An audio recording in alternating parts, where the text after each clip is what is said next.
आज आपके ज्योग्राफी का लास्ट चैप्टर स्टार्ट करने वाले हैं।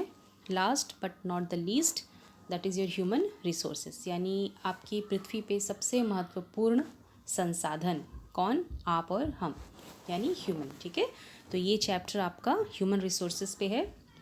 और इसके पहले हम लोग एग्रीकल्चर चैप्टर का detailed explanation with hand written notes complete कर चुके हैं। उसके बाद industry, that also I have provided you with my notes and the detailed explanation. Now today we are going to continue with your last chapter. Okay, so let us start the chapter now. अभी resource का मतलब आपको अच्छे से पता है, संसाधन। ठीक है, तो यहाँ पे मानवीय संसाधन की बात की जा रही कि मानव किस प्रकार से एक संसाधन होता है। See, this is one of the best resource. See, like people are a nation's greatest resource, यानी कोई भी राष्ट्र है, देश है, तो वहाँ के जो लोग होते हैं वो उसके सबसे ज़्यादा इम्पॉर्टेंट, सबसे कीमती संसाधन होते हैं। क्यों, ऐसा क्यों कहा जा रहा है? सी, नेचर्स बाउंटी। बाउंटी का मतलब होता है जैसे नेचर की तरफ से जो आपको एक गिफ्ट मिला हुआ है ना, जो नेचर ने आपको प्राकृतिक रूप से प्रदान कर दिया, जिसमें आपका कुछ खर्चा नहीं लगा। ठीक है, तो nature's bounty becomes significant only when people find it useful. कोई भी चीज़ जो मुफ्त में भी हमको मिल रही है, ठीक है, लेकिन जब हमको उसका कुछ यूज़ होता है, यानी जब वो हमारे काम की होती है ना, तभी वो हमारे लिए ज़रूरी बनती है। ठीक है, so it is people with their demands and abilities that turn them into resource. अब कोई भी वस्तु है, प्राकृतिक वस्तु है, लकड़ी है, मिट्टी है, किसी पेड़ का फल है, फूल है, जड़ी बूटी है, कुछ भी है, ठीक है, या जान लीजिए आपका जो आपने पानी पी के मिनरल बॉटल फेंक दी वही है, या आपकी मम्मा ने ढेर सारा कबाड़ इकट्ठा करके रखा है स्टोर रूम में, वो है। ठीक है, तो जब तक हमारे लिए इसकी उपयोगिता नहीं होगी तब तक ये हमारे लिए इम्पॉर्टेंट नहीं होगा। तो जब लोगों की किसी चीज़ की नीड बढ़ती है और जब उनके अंदर इस बात की काबिलियत होती है कि वो किसी पर्टिकुलर चीज़ को संसाधन में कन्वर्ट कर सकें, यानी उसको अपने लायक बना सकें, तब वह रिसोर्स बनता है। जैसे हम कहते हैं आपका जो प्लास्टिक है, ठीक है, जो भी आपने फेंक दिया वो सब आपका रिसाइकिल होता है। आपका पेपर रिसाइकिल होता है, तो हमने तो एक समय में उसको कचरा समझ के फेंक दिया, लेकिन अभी लोगों की जैसे पॉपुलेशन बढ़ रही है तो डिमांड बढ़ रही है, और साइंस टेक्नोलॉजी के साथ लोगों की एबिलिटी बढ़ रही है। ठीक है, ऑफ कोर्स ह्यूमन ब्रेन भी है यहाँ पर, है ना। तो ये डिमांड और एबिलिटी जब मिल गए, तब उन्होंने जो फेंका हुआ कचरा था, यानी जो पेपर था जिसको आपने फेंका था, या जो आपने प्लास्टिक की बोतल फेंकी थी, या जो कबाड़ का सामान रखा था, टूटी फूटी गाड़ियाँ या बर्तन जो भी रखे थे, तो उसको किस प्रकार से हम रीयूज़ में ले आए अपने डिमांड्स को फुलफ़िल करने के लिए, तब उसने क्रिएट किया आपका resource. Okay, hence human resource is the ultimate resource. इसीलिए ह्यूमन रिसोर्स को अल्टीमेट रिसोर्स कहा गया है, मतलब best resource, supreme resource. Okay, so now अभी ह्यूमन रिसोर्स कैसे बनता है? See, the healthy educated and motivated people develop resources as per their requirements. अभी अगर आप बहुत बुद्धिमान हैं, बहुत बढ़िया सा आपका एक ब्रेन है, लेकिन अगर आप 24 घंटा बीमार पड़े रहते हैं तो आपका वो ब्रेन किसी काम का नहीं है। ठीक है, आप बहुत पढ़े लिखे हैं, बहुत हाई मोटिवेशन आपके अंदर है, बहुत कुछ करना चाहते हैं, लेकिन आपने बिस्तर पकड़ा हुआ है तो आप किसी काम के नहीं। ठीक है, इससे सबसे पहले हम हेल्थ को कंसिडर करते हैं। You should be healthy.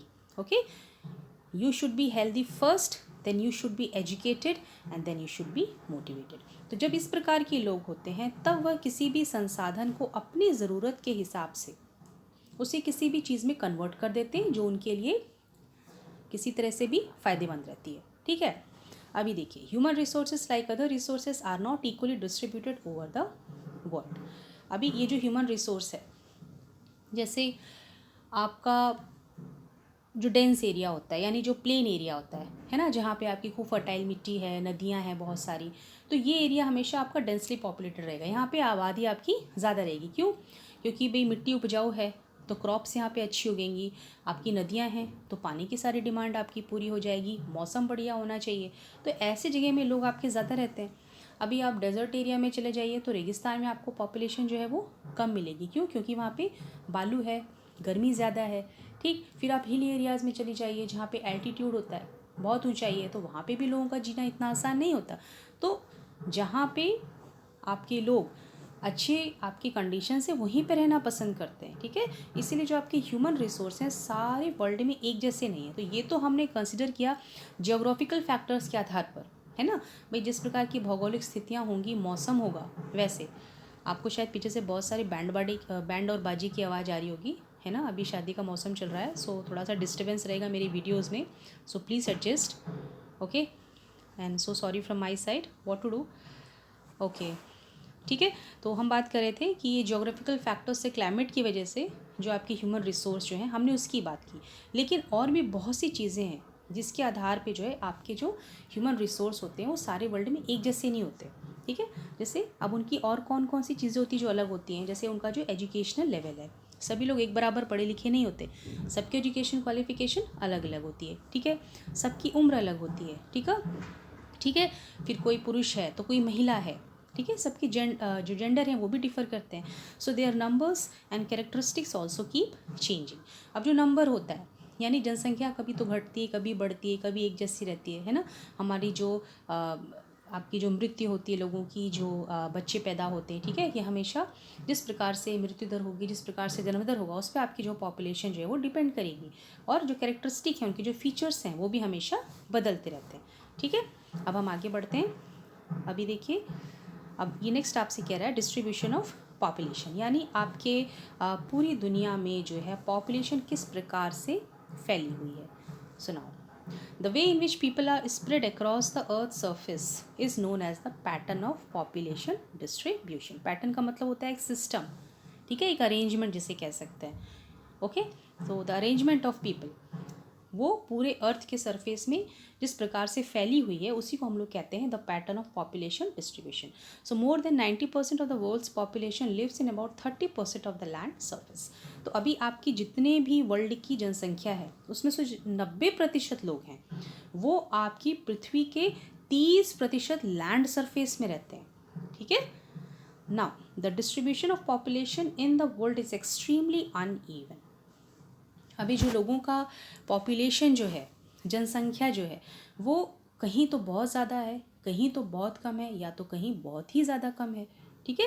ये इवन नहीं है, अनइवन है, ठीक है। बहुत ही ज़्यादा इसकी संख्या जो है वो विषम है। सुनाओ। Some areas are very crowded and some are sparsely populated. कुछ एरिया हैं जहाँ पे बहुत अधिक जनसंख्या है और कहीं पे जो है बहुत कम लोग रहते हैं। So the crowded areas are South and south east Asia, Europe and North Eastern North America, ठीक है। अब ये वो जगह आपको बता रहा है जहाँ पे लोग ज़्यादा रहते हैं, जैसे आपका south and south east Asia है। तो अभी साउथ जो है आपका, जो साउथ में किस प्रकार की कंट्रीज़ आ जाती हैं आपकी, अभी मैंने आपको पिछले क्लास में ही बताया था, ओके। तो साउथ और साउथ ईस्ट की जो कंट्रीज़ है उसमें आपकी जो इंडोनेशिया है, फिलीपींस है, बर्मा है, Cambodia, Singapore, Thailand, okay, Malaysia, Vietnam, ठीक। ये सब साउथ और साउथ ईस्ट की कंट्रीज़ हैं, ओके। और साउथ में भी आपका जो साउथ कंट्रीज़ में हम दक्षिण में जब चले आते हैं तो यहाँ पे आपका इंडिया काउंट होता है, उसमें इंडिया आ गया, अफ्रीका आ गया, चाइना है, ब्राज़ील है, ठीक। तो ये सारी कंट्रीज़ साउथ और साउथ ईस्टर्न कंट्रीज़ हैं। अब यूरोप है इसमें, ठीक। अब आपका नॉर्थ ईस्टर्न नॉर्थ अमेरिका है। अब नॉर्थ ईस्टर्न नॉर्थ अमेरिका में भी जो है ना कि आपकी जो पॉपुलेशन है, ठीक है, वो एक जैसी नहीं है।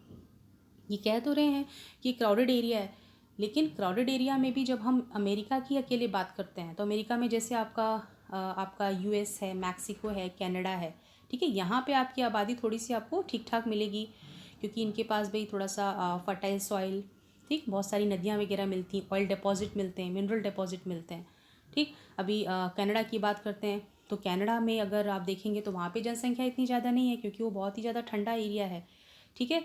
अब अलास्का जो है, अलास्का के बारे में पता है भाई, अलास्का जो है ये तो रिसोर्सेज में बहुत रिच होता है, ओके। यहाँ पे फ़िश के ग्राउंड भी बहुत अच्छे हैं, ओके। अब ये अलास्का को अगर हम कनाडा से कंपेयर कर देंगे तो भाई कनाडा तो बहुत ज़्यादा ठंडा है because it cannot support the life due to the scarcity of life supporting resources as compare to Alaska, क्योंकि Alaska it is very rich in resources and because it is a coastal area, है ना। तो coastal area होने की वजह से इसके यहाँ क्लाइमेट कैसा है, माइल्ड है, ओके। अब ग्रीनलैंड की तरफ चले जाएंगे तो ग्रीनलैंड भाई जो है आप वहाँ पे जाएंगे तो वहाँ पे चीज़ें अलग प्रकार से आपको देखने में आएंगी, ठीक है। तो एक ही जगह पे रह के भी जो है एक ही कंट्री में आपका जो पॉपुलेशन है वो डिफ़र करता है, और आप पूरे वर्ल्ड बेस पे देखेंगे तो भी आपका पॉपुलेशन जो है वो डिफ़र करता है। ठीक है, अब हम इंडिया की ही बात करते हैं, तो इंडिया में ही हम अगर कहें तो इंडिया वैसे तो आपका मोस्ट पॉपुलेटेड कंट्री है। ठीक है, लेकिन अभी पूरे कंट्री को ऑल ओवर तो हमने कहा, लेकिन अभी हम अकेले इंडिया में ही अगर आएंगे तो इंडिया में भी आप देखेंगे कि डेंसली पॉपुलेटेड, स्पार्सली पॉपुलेटेड हैं। क्योंकि इंडिया में अगर आप अभी मध्य भारत में आ जाएंगे, ठीक है, उत्तर प्रदेश है, बिहार है, मध्य प्रदेश है, इन सब में जनसंख्या बहुत ज़्यादा है। लेकिन अभी आप राजस्थान की तरफ चले जाइए, या फिर आसाम की तरफ जाइए, जम्मू कश्मीर की तरफ जाइए, ठीक है, तो ये सब एरिया यहाँ पे आपकी पॉपुलेशन जो है आपको बहुत कम देखने में आएगी। तमिलनाडु है, कोस्टल एरिया है, फिर नीचे आपका जो है ना, जो आपके तटीय प्रदेश हैं। तो इस प्रकार से हर जगह आपकी जो पॉपुलेशन है वो अलग अलग है, और सबके कंडीशंस डिफ़र करते हैं। यानी कहीं तो हम जोग्राफिकल लोकेशन देखेंगे, कहीं तो क्लाइमेटिक फैक्टर देखेंगे, कहीं तो और संसाधन के रूप में देखेंगे, है ना, कि संसाधन कहाँ किस प्रकार के हैं, कहाँ पे ज़्यादा हैं, कहाँ पे कम है। Okay, so now very few people live इन हाई एल्टीट्यूड एरियाज़। अब हाई एल्टीट्यूड एरियाज़ मतलब जहाँ पे बहुत ऊंचाई है, जैसे आपका जो हाई एल्टीट्यूड एरियाज़ में आपका हम ले लेंगे आपका Alaska, okay, New York, UK, New Zealand, ये सब आपका हाई एल्टीट्यूड एरियाज़ है। ठीक है, यहाँ पे लोग ज़्यादा रहना प्रिफर नहीं करते, पॉपुलेशन बहुत कम रहती है। Okay, then next is your tropical deserts. अब ट्रॉपिकल डिज़र्ट्स में भाई आपका सऊदी अरेबिया है ना, ईरान की तरफ, फिर आपका पाकिस्तान, फिर western India, then your Thar desert, Arabian desert, ये सब आपका ट्रॉपिकल डेजर्ट है। फिर बात कर रहे हैं आपके हाई माउंटेन्स की, जहाँ पे बहुत ऊंचे ऊंचे पहाड़ हैं, जैसे आप भूटान को ले लीजिए, नेपाल को ले लीजिए, चिली आ गया, ठीक है, ये सब जो जगह हैं। फिर next is your area of equatorial forest. Equatorial forest में भाई आपका इक्वेटोर मतलब आपको पता है ना, equatorial forest means it is found on both the sides of the equator and it falls in the torrid zone. ठीक है, तो ये इक्वेटोरियल फॉरेस्ट का एरिया में आपका जैसे सेंट्रल अफ्रीका है, अंगोला है ना, कॉन्गो का एरिया है। ओके, तो यहाँ पे जो है अगर आप देखेंगे तो यहाँ पे लोगों की जनसंख्या आपको कम से कम मिलेगी। Now see now what it is telling, many more people live north of the equator than the south of the equator। अब देखिए, ये नॉर्थ ऑफ द इक्वेटर में आपकी जनसंख्या साउथ ऑफ द इक्वेटर से ज़्यादा क्यों होती है।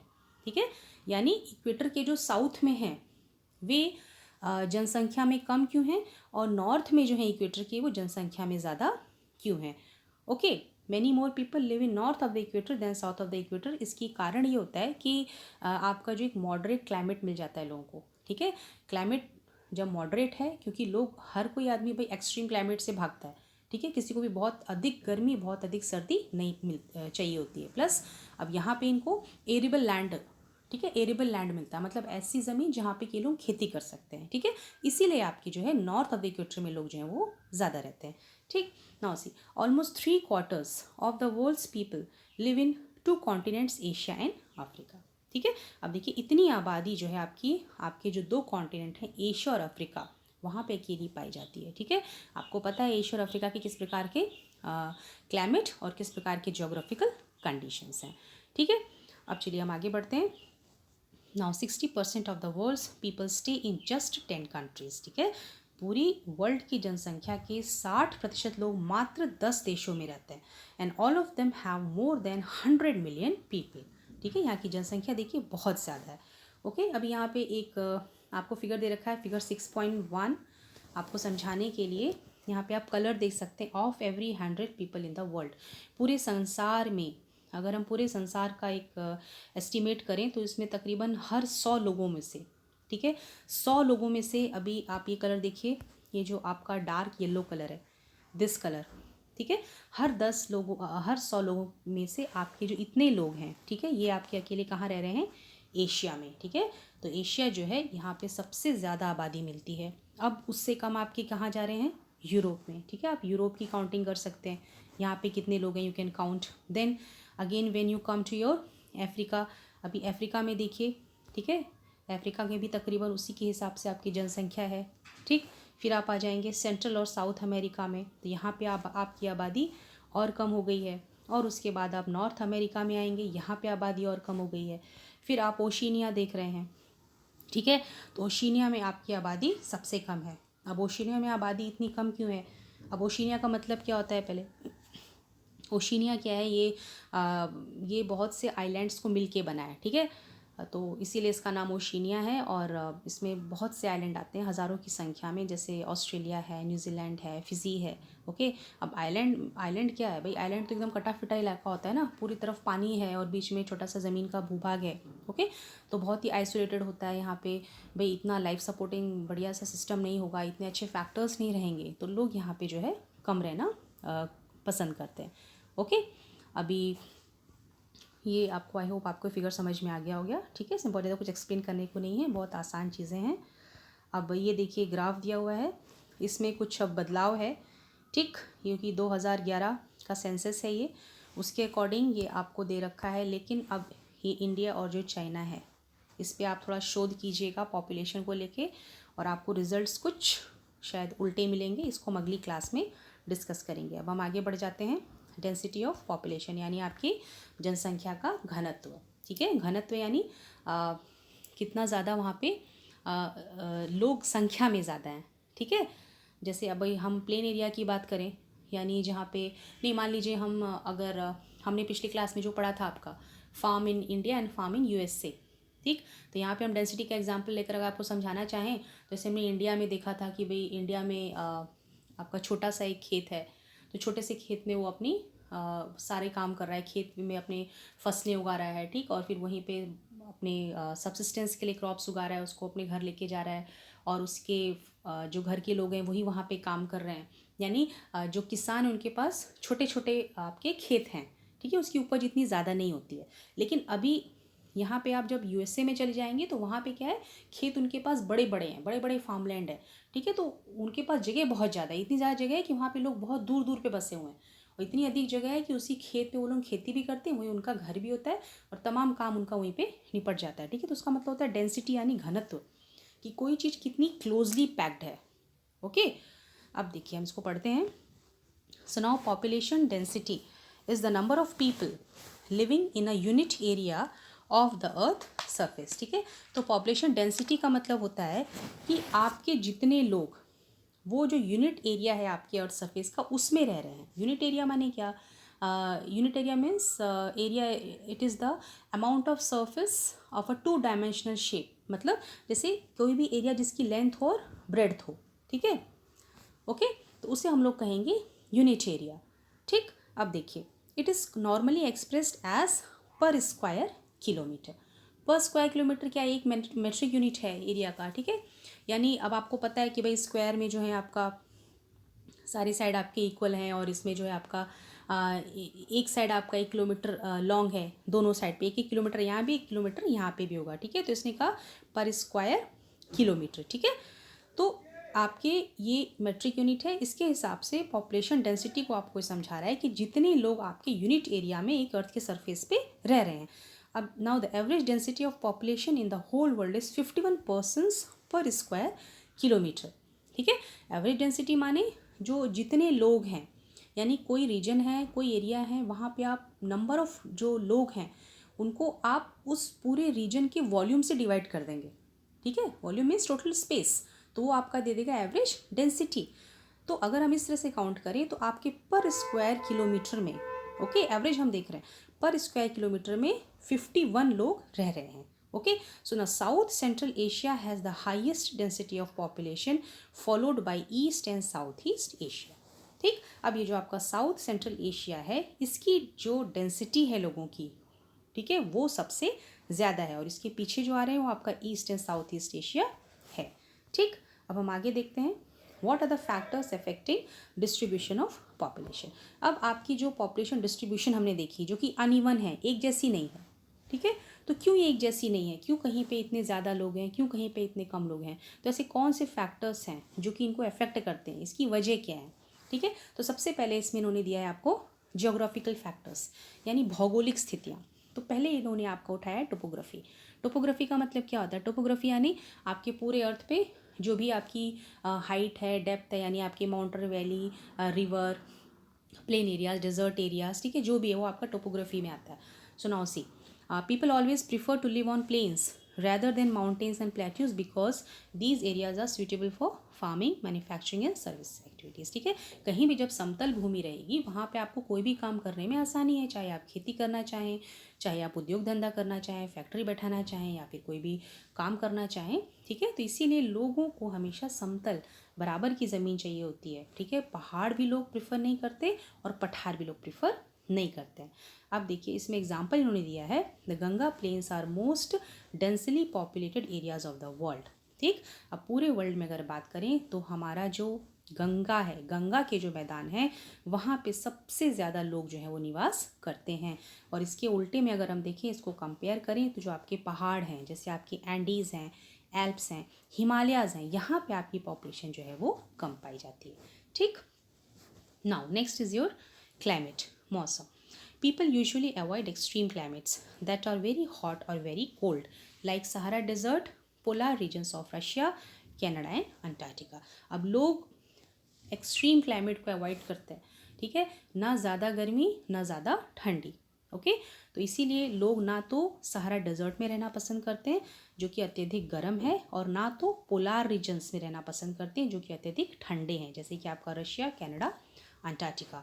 Now next is your soil, यानी आपकी मिट्टी। अब कोई भी जगह जहाँ पे कि आपकी मिट्टी जो है उपजाऊ है, ठीक है, तो अब हमने जैसे भी गंगा के मैदानी भागों की बात की थी, वहाँ पे बहुत ज़्यादा लोग रह रहे हैं। क्यों? क्योंकि वहाँ की मिट्टी फर्टाइल है। किसकी वजह से? गंगा नदी की वजह से।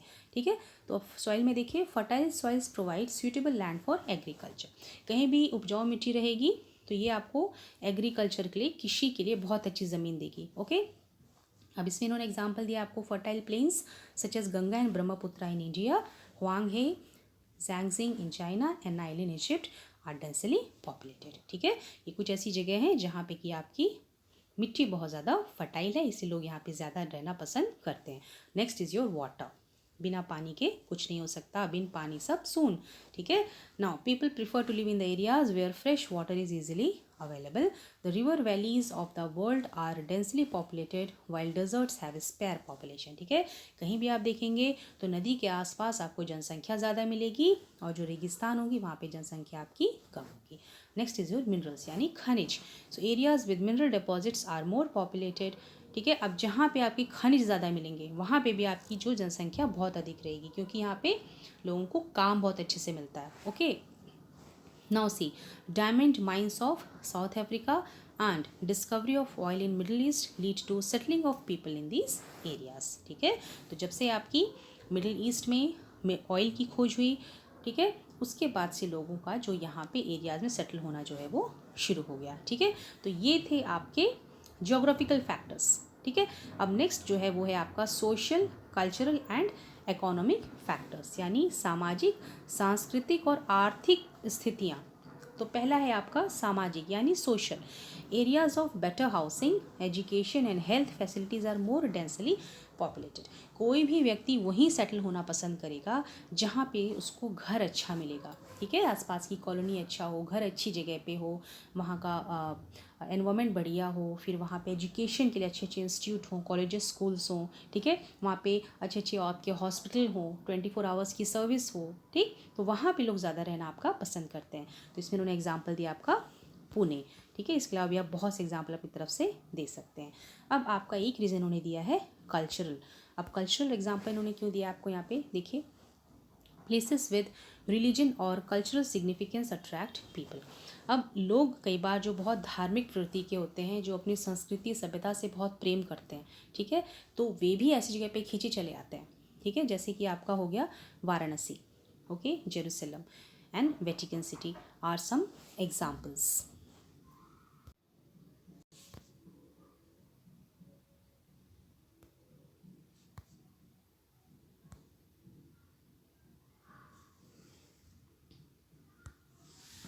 Okay, let us continue with the class now. ठीक है, तो हम पढ़ रहे थे आपके कल्चरल फैक्टर्स। ओके, तो इसमें हमने बात की थी कि जो लोग बहुत ही धार्मिक प्रवृत्ति के होते हैं और जिनको अपने सभ्यता संस्कृति से प्रेम होता है, तो ऐसी जगह पे लोग जो है वो सेटल करना पसंद करते हैं। जैसे आपका वाराणसी है जो कि एक धार्मिक स्थल माना जाता है, फिर आपका जेरूसलम और वेटिकन सिटी है। ठीक है, next is your economic factor. Economic factor यानी आर्थिक स्थितियाँ, ठीक है, जहाँ भी लोगों को आर्थिक उपार्जन मिलेगा, जहाँ पैसा कमाने का अच्छा स्रोत होगा, वहाँ पे लोग ज़्यादा सेटल होना पसंद करेंगे, लाइक योर इंडस्ट्रियल एरियाज़। अब जहाँ भी उद्योग धंधे हैं, कारखाने एस्टेब्लिश हो रखे हैं, ये ऐसी जगह होती हैं जो लोगों को काम देती हैं, ठीक है। So large number of people are attracted to these areas. अब एग्जाम्पल इसमें इन्होंने दिया है आपको, Osaka in Japan and Mumbai in India are two densely populated areas, ठीक है। तो ये जो दो जगह ऐसी हैं जिनका एग्जांपल आपकी बुक में दिया हुआ है, आप अपने इंडिया में भी देखेंगे कि माइग्रेशन बहुत होता है rural to the urban areas, क्योंकि जहाँ पे लोगों को काम नहीं मिल रहा है, कमियाँ हैं एजुकेशन के लिए या फिर धन कमाने के लिए, या फिर ऐसे बहुत से फैक्टर होते हैं, ठीक है। मैरिज भी एक फैक्टर होता है, फिर बहुत सी चीज़ें होती हैं जो कि जिसके ऊपर डिपेंड करता है लोगों का माइग्रेट करना, ओके। लेकिन यहाँ पे बात कर रहे हैं आपका इकोनॉमिक फैक्टर की, okay. So now here we have seen your factors affecting distribution of population, और ये बहुत ही इम्पॉर्टेंट क्वेश्चन है और ये एग्ज़ाम में ज़रूर आता है, ठीक है। ये हमेशा ही पूछा जाता है। तो जब भी ये क्वेश्चन आपके लिए आएगा तो आप अपने आंसर को 3 तरीके से डिवाइड कर दीजिएगा, okay. Means factors affecting distribution of population are following. So first is your geographical factors, and next is your social factor, cultural and economical factor, okay, and your last one is your economical factor, ठीक है। इस प्रकार से अगर आप divide करके answer लिखेंगे तो ये ज़्यादा अच्छा आपको रिप्रेजेंट करेगा, ठीक है। तो आप इसको इस प्रकार से अपने आंसर को रख सकते हैं। और हमको लगता है कि अब शायद हम अब अगली क्लास, अपने आगे का टॉपिक अगली क्लास में कंटिन्यू करेंगे। और आज के लिए बस इतना ही। तो आज हमने जो कुछ भी पढ़ा है उसको हम एक बार थोड़ा सा रिवाइज कर लेते हैं। So today we have learned about your human resource, okay. We have seen that your human resource is the ultimate resource, ठीक है। यानी एक में अपने आप में ये एक सबसे बेस्ट रिसोर्स माना जाता है, क्योंकि human have the ability of education, ठीक है। एक जो ह्यूमन होता है, जब वो हेल्दी होता है, एजुकेटेड और मोटिवेटेड होता है, तो वो जो रिसोर्सेस हैं उसको अपने रिक्वायरमेंट के हिसाब से ढाल लेता है, ठीक है, उसको अपने यूज़ में ले आता है, ओके। अभी ह्यूमन रिसोर्स हैं पूरे वर्ल्ड में इक्वली डिस्ट्रीब्यूट नहीं है, ठीक। अब इनमें उनके एजुकेशन लेवल, एज और उनका जो भी जेंडर वगैरह है उसमें डिफरेंस होता है, और ये हमेशा बदलता रहता है। अब हमने देखा आपका डिस्ट्रीब्यूशन ऑफ पॉपुलेशन। तो डिस्ट्रीब्यूशन ऑफ पॉपुलेशन में आपने देखा कि 90% जो जनसंख्या है वर्ल्ड की, वो आपके अकेली उसमें से जो है लैंड के 30% भाग पे जो है वो रह रही है, ओके। अब देखिए आपके जो south east Asia, Europe and north east and north America है, यहाँ पे पॉपुलेशन जो है आपकी ज़्यादा है। और जो high altitudinal areas, tropical desert, high mountains, equatorial forest है, वहाँ पे लोग कम रहना पसंद करते हैं, ठीक है। अभी उसके बाद फिर हमने देखा density of population. What is the meaning of this, okay. Means population density is the number of people living in a unit area of a earth surface, ठीक है। और इसको हम लोग कैसे एक्सप्रेस करते हैं, we express as per square kilometre, ठीक है। अब एवरेज डेंसिटी जो पॉपुलेशन आपकी होल वर्ल्ड में है, it is about 51 persons per square kilometre, ठीक है। इसमें भी आपका जो साउथ सेंट्रल एशिया है, इसकी हाईएस्ट डेंसिटी है लोगों की, और इसके बाद है आपका east and south east Asia. And then we have seen the most important topic, that is your factors affecting distribution of population, जिसमें हमने आपका पहला फैक्टर देखा ये ज्योग्राफिकल फैक्टर्स। तो ज्योग्राफिकल फैक्टर्स में हमने फिर इसमें कुछ चीज़ें आपकी डिवाइड की, जैसे आपकी टोपोग्राफी, यानी लोग आपका ज़्यादा प्लेन एरियाज़ में रहना पसंद करते हैं as compare to the mountains and the plateaus, and people avoid your extreme climate, and people mostly live in that area where they find the fertile soil, and they prefer to live in the areas where fresh water is available, and they get settled in the areas where the mineral deposits are available, okay। उसके बाद हमने देखा आपका social, cultural and economical factors. Means social में सामाजिक तौर पे आप देखेंगे तो जहाँ पे लोगों को घर और आपकी जो एजुकेशन और हेल्थ फैसिलिटीज़ अच्छी मिलते हैं, वहाँ पे लोग सेटल होना पसंद करते हैं।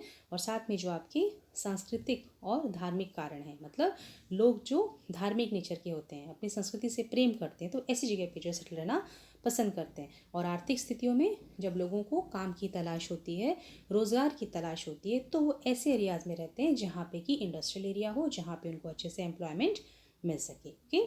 तो आज के लिए बस इतना ही, और अगले क्लास में हम लोग आपका अगला टॉपिक कंटिन्यू करेंगे, that is your population change. So till the next class, you study, read, and we will meet again. Till that time, see you. Bye bye.